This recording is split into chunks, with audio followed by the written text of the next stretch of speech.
Paranormal investigators in an old hospital room. One wears headphones, terrified, as a tape recorder captures whispers. In a wall mirror, a faint burned woman's reflection appears. Undead City. The night comes alive. Believe it or don't. It's entirely your choice. Yes, believe it or not, the choice is yours. Are you ready to listen? So, sit back, if you dare, and listen closely.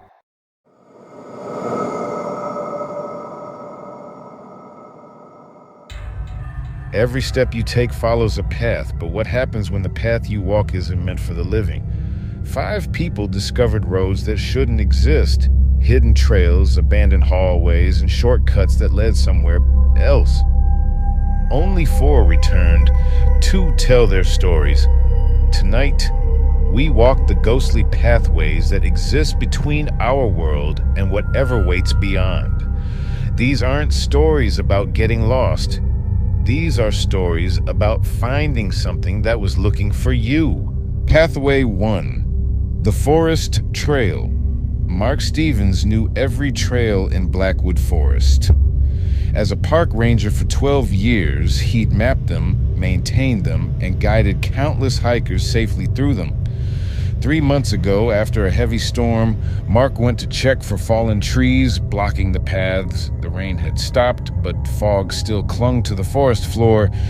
He followed Eagle Ridge Trail, a route he could walk blindfolded. Then he saw it, a narrow path branching off to the right. No trail markers, no signs of recent clearing. That's impossible, Mark later told investigators.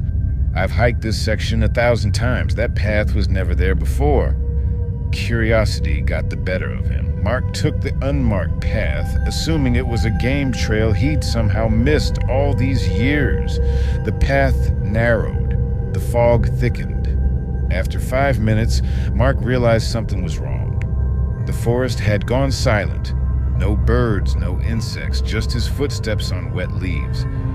Then, he heard someone walking behind him. Mark turned. Through the fog, he saw a figure following him, too far away to make out clearly. Just a dark shape, moving steadily forward. "Hello?" Mark called. "This area isn't open to visitors today." No response. The figure kept coming. Mark radioed back to headquarters. Nothing but static. When he looked up, the figure was closer, still silent, still walking. Mark started back the way he came. The figure followed. Mark walked faster, so did the figure. Soon, Mark was running, branches whipping his face as he sprinted down the narrow path. When he reached the main trail, Mark looked back. Nothing there. The narrow path was gone too. Just solid forest where the opening had been. Mark's GPS logger showed something strange that day. According to the data, he had walked in a perfect circle for nearly an hour, covering the same 30 feet of ground over and over. But Mark swears he was moving forward the entire time. 2 weeks later, another ranger reported seeing a new path in the same area. When asked if she investigated it, she said, "I was going to, but someone was already walking down it. They looked like they needed help, so I called out. When they turned around, she requested a transfer the next day. She won't finish that story." Pathway 2. The hospital corridor. St. Francis Hospital was built in 1904. Over the decades, renovations added new wings, closed old sections, and created a maze-like structure that confused even longtime staff. Night nurse Elaine Mercer had worked there for 23 years. She knew all the shortcuts, which hallways to take when responding to emergencies, which elevators were fastest, which stairwells to avoid at night. Last winter, during an overnight shift, Elaine was heading from pediatrics on the 3rd floor to the ICU on the 5th.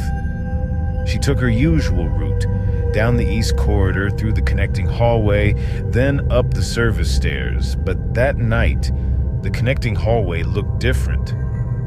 The lights were dimmer, Elaine recalled, and the hallway seemed longer than usual. I thought maybe they'd started renovations without telling the night staff. Halfway down the corridor, Elaine noticed the doors, patient rooms that shouldn't have been there. Each door had a small window, but the glass was frosted, obscuring what was inside. From behind one door, she heard a voice. "Nurse, can you help me, please?" Elaine checked her watch. She had patients waiting, but someone needed help. The door had no room number. Inside the room was from another era. Old iron bed frame, glass 4 bottles, equipment that hadn't been used in decades. An elderly man lay in the bed, his skin gray, eyes sunken. "I've been waiting so long," he said. "No one comes anymore." Elaine reached for the call button to summon a doctor. There wasn't one. The equipment wasn't just outdated. It wasn't connected to anything. "Sir, what's your name?" "Who's your doctor?" Elaine asked. The man smiled. "They're all gone now. Everyone who knew I was here except you." He reached for her hand. His skin was ice cold. Elaine backed away. "I'll get help," she promised, and hurried out. The corridor had changed again. Now it stretched endlessly in both directions, lined with identical doors. From behind each one, voices called out, "Nurse, please help me. Don't leave us. We've been waiting for you." Elaine ran. Every door she passed rattled as she went by. Every voice knew her name. Finally, she crashed through a door at the end of the hall and found herself in the main corridor of the hospital's 5th floor. Normal lights, normal sounds. When security investigated, they found no connecting hallway where Elaine described. That section of the hospital had been walled off during renovations in the 1970s, but in the old hospital archives they found records of a tuberculosis ward that once occupied that space.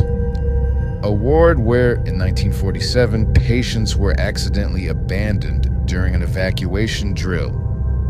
6 elderly patients died before anyone realized they were missing. The head of security, a man who'd worked at St. Francis for 30 years, told Elaine, "Don't take that shortcut anymore. Some paths in this hospital only appear when they want something from you." Pathway 3, the subway shortcut. New York City's subway system is a labyrinth of tunnels, many abandoned or forgotten.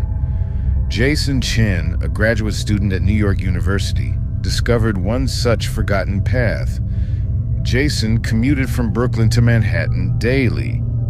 One evening, running late for a study group, he noticed a narrow service door ajar at his regular station. "I'd passed that door 100 times, Jason said. It always looked locked. But that night it was open a few inches. I could see stairs leading down. The stairs would bypass the crowded platform, letting him cut across to the opposite side. A shortcut." Jason squeezed through the door and hurried down the stairs. The passage was poorly lit, but clearly a maintenance tunnel. It curved gently to the right, exactly the direction he needed to go. After walking for about a minute, Jason realized the tunnel was longer than the station width. He should have reached the other side already, but the tunnel kept going. Then he heard the train. Not above, but ahead. The rumble grew louder. A warm breeze rushed past him. The tunnel widened into a station platform Jason didn't recognize. The tiles were older, the lighting different.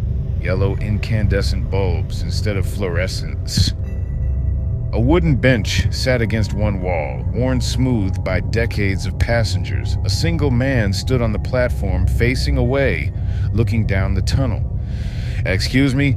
Jason called. "Is this the way to the uptown platform?" The man didn't respond. As Jason approached, he noticed something odd about the man's clothes. An old-fashioned suit, like something from a black and white photograph. Then came the sound of an approaching train, a different sound than modern subways, a rhythmic clickety-clack on the rails. The man turned. His face was blurred, as if someone had taken an eraser to a photograph. Where features should be, there was just a smudge of darkness. The train arrived, an ancient wooden car with brass fittings and open windows. It wasn't like any subway train still in service. The doors opened. Inside, dozens of passengers sat silently, all with the same blurred faces. One turned toward Jason and lifted what might have been an arm, beckoning. Jason ran.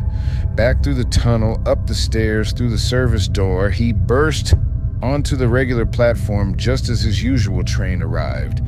MTA records show no service tunnels matching Jason's description at that station. The wooden subway cars he described were decommissioned in 1938. But here's the strangest part. Jason's phone, which he checked just before entering the tunnel, showed he'd been gone for nearly 3 hours. To Jason, it felt like 10 minutes. He doesn't take shortcuts anymore. Pathway 4. The hotel hallway travel blogger Emma Davis stays in dozens of hotels each year. She's used to identical corridors and confusing layouts. But what happened at the Westfield Grand still gives her nightmares. Emma checked in late after a delayed flight. The hotel was an historic building, recently renovated. Her room was on the 6th floor at the end of a long hallway. After settling in, Emma realized she'd left her phone charger in the car. It was nearly midnight, but she needed that charger for work the next day. The elevators were at the opposite end of her floor. As Emma walked toward them, she noticed a service door with a sign reading, "Staff only, stairs." "I thought it would be faster than walking all the way to the elevator," Emma explained. "I figured the stairs would lead to the lobby." The stairwell was dimly lit. Emma descended one flight and found a door, but instead of a number, it had a strange symbol scratched into the paint.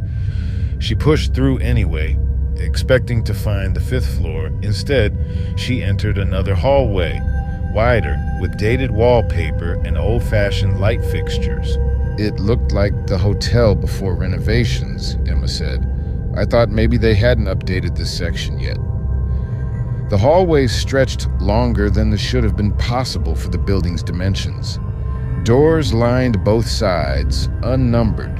The carpet runner looked worn in a strange pattern, as if something heavy had been dragged down the center, repeatedly, for years. At the end of the hall stood a housekeeping cart. A figure in a maid's uniform was bent over it. Back to Emma. "Excuse me," Emma called. "I think I'm lost." The figure straightened, but didn't turn around. "You're not lost," said a voice that sounded wrong, like multiple voices speaking in unison. Guests always find their way here eventually. As the figure began to turn, Emma noticed something else. The doors along the hallway were opening, just inches, darkness visible in each crack. Emma ran back the way she came.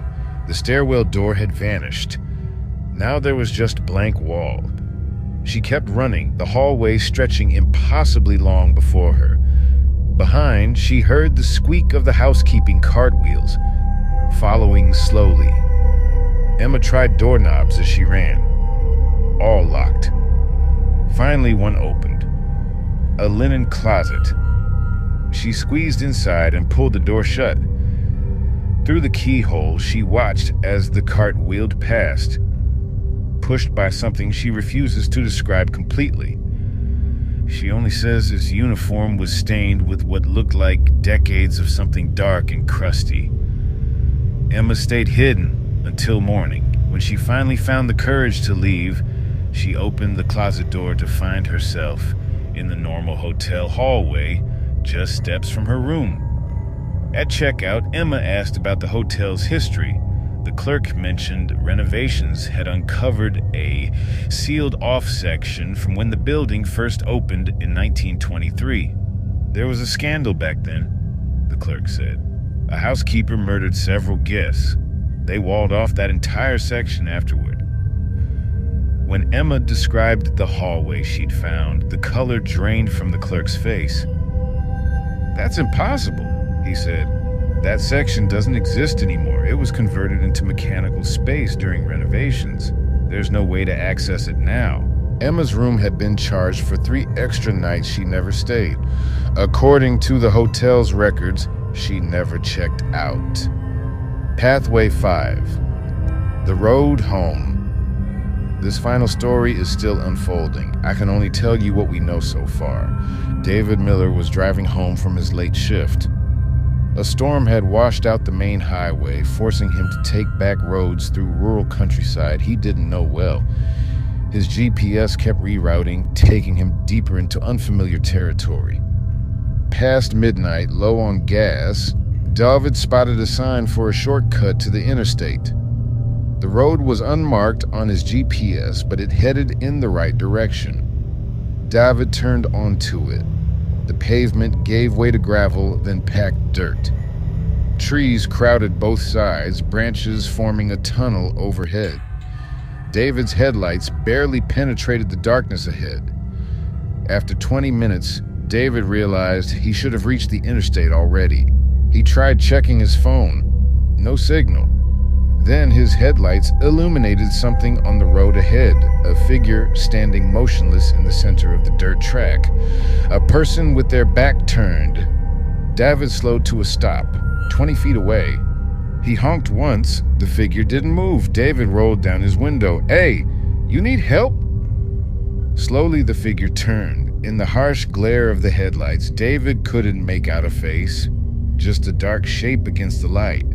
The figure raised an arm, pointing to the side of the road. David looked and saw what he'd missed before, dozens more figures standing among the trees, watching, waiting, all with their features lost in shadow. David threw the car into reverse.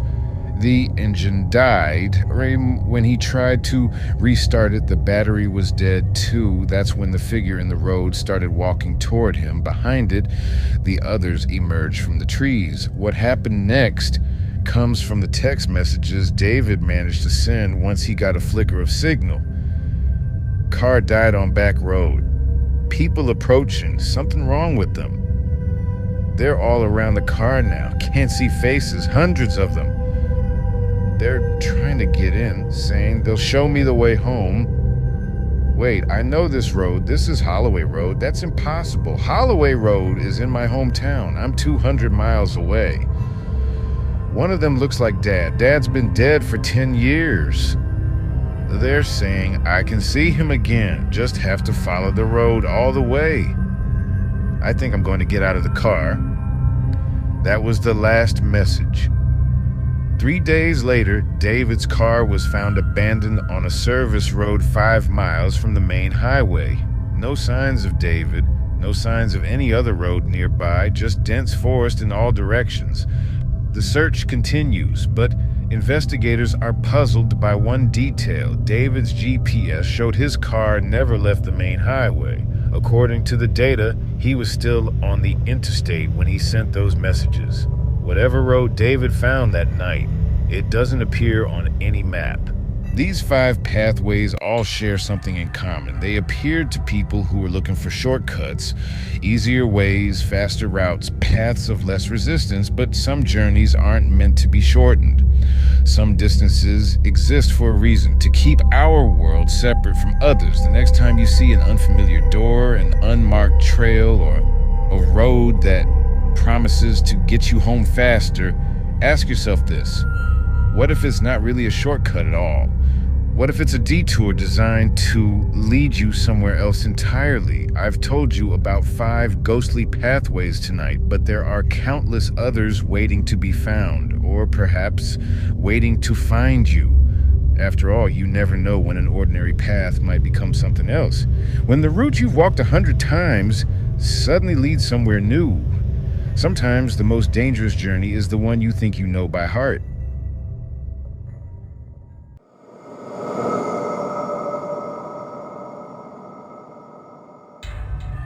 They found her body at the abandoned Westlake Hospital, skin charred beyond recognition, still wearing what remained of her nurse's uniform. But that was 60 years ago, so why do patients in the new medical center, built on the same grounds, keep waking up in the middle of the night, screaming about a nurse with blackened skin and glowing red eyes standing at the foot of their beds? And why do they all report the overwhelming smell of burning flesh?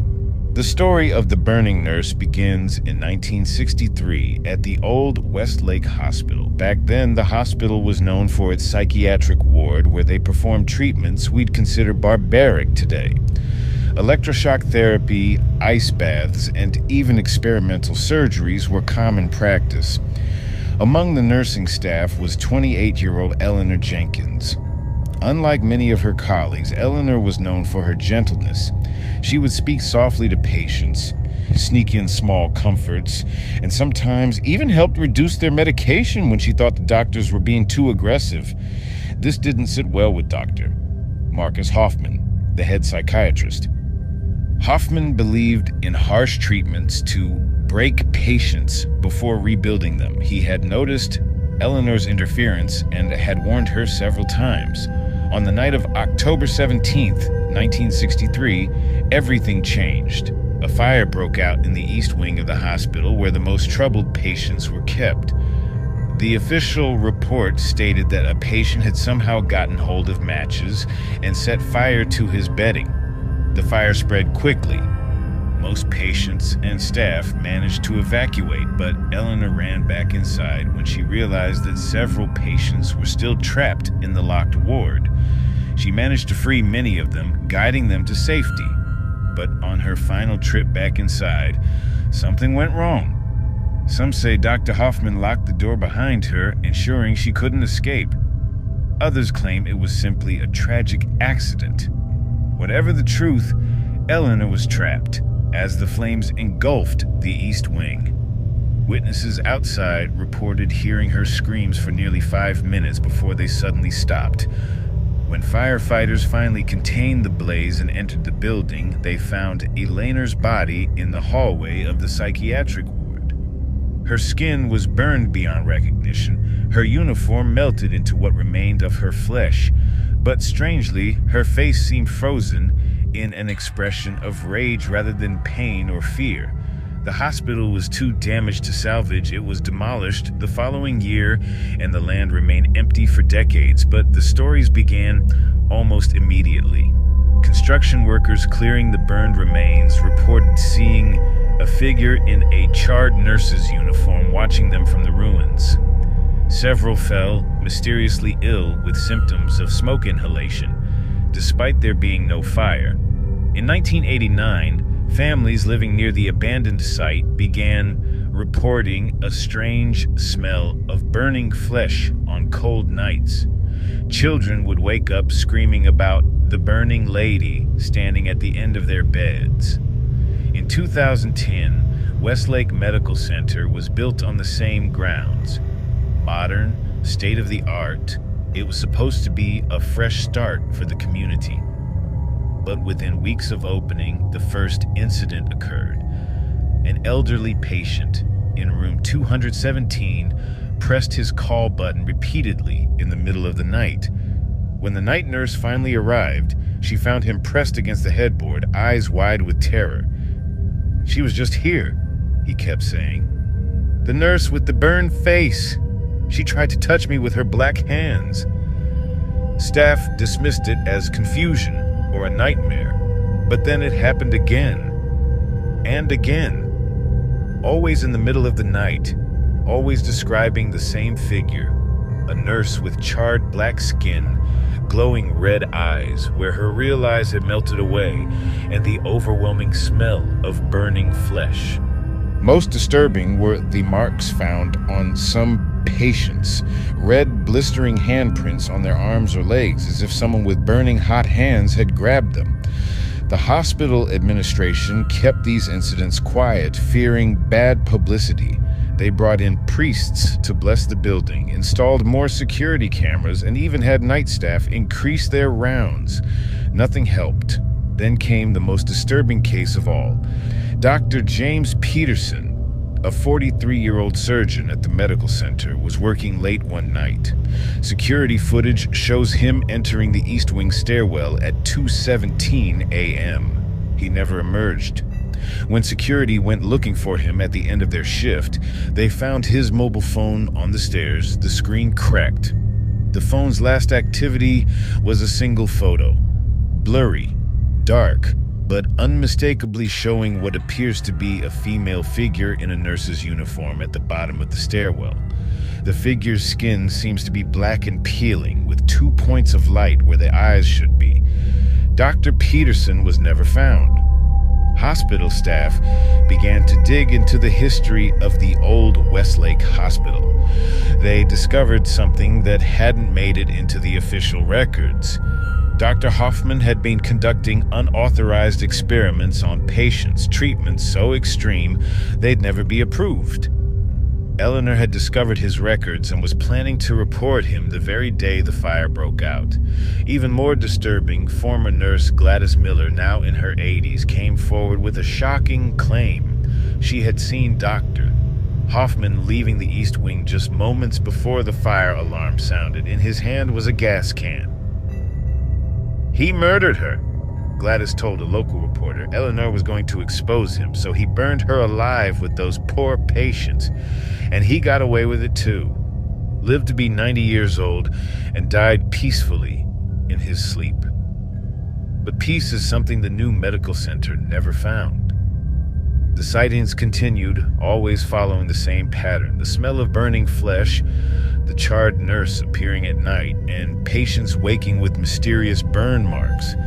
Some staff refused to work the night shift. Others quit entirely. The hospital brought in paranormal investigators who captured EVP recordings of a woman's voice whispering, "He trapped me here. I'm still burning." The most recent incident happened just last month. Night nurse Sarah Chen was checking on a patient in room 224 when she smelled what she described as burning hair and flesh. The temperature in the room suddenly dropped and the lights flickered. In the security footage, you can see Sarah backing toward the door, staring at something at the foot of the patient's bed. Something not visible on camera. Sarah's expression changes from confusion to horror. She turns to run, but suddenly stops, as if grabbed by invisible hands. The footage shows Sarah being dragged back into the room by an unseen force, the door slamming shut behind her. When other staff managed to open the door 30 seconds later, Sarah was unconscious on the floor, with perfect handprints burned into both her wrists. She woke up 3 days later with no memory of what happened after smelling the burning scent. She resigned immediately and refuses to discuss the incident. So what's happening at Westlake Medical Center? Is Eleanor Jenkins still trapped in the place where she died, seeking revenge on the medical establishment that betrayed her? Or is something else at work? Something using her tragic story as a mask for even darker purposes? The administration at Westlake Medical Center continues to deny any paranormal activity, blaming the incidents on mass hysteria and coincidence. They've installed even more cameras and have security guards posted in the East Wing at night. But they can't explain why those guards keep quitting. They can't explain the burn marks, and they certainly can't explain what happened last week when all the fire alarms in the building went off simultaneously at exactly 3:17 a.m., the estimated time of Eleanor's death, despite no fire being detected. If you find yourself in a hospital bed at Westlake and wake up to the smell of burning flesh, whatever you do, don't open your eyes, because Eleanor Jenkins might be standing over you, her charred hands reaching for your face, her melted eyes glowing with 60 years of rage, and some say she's no longer trying to save patients. Now she's collecting souls to join her in the fire that never stops burning.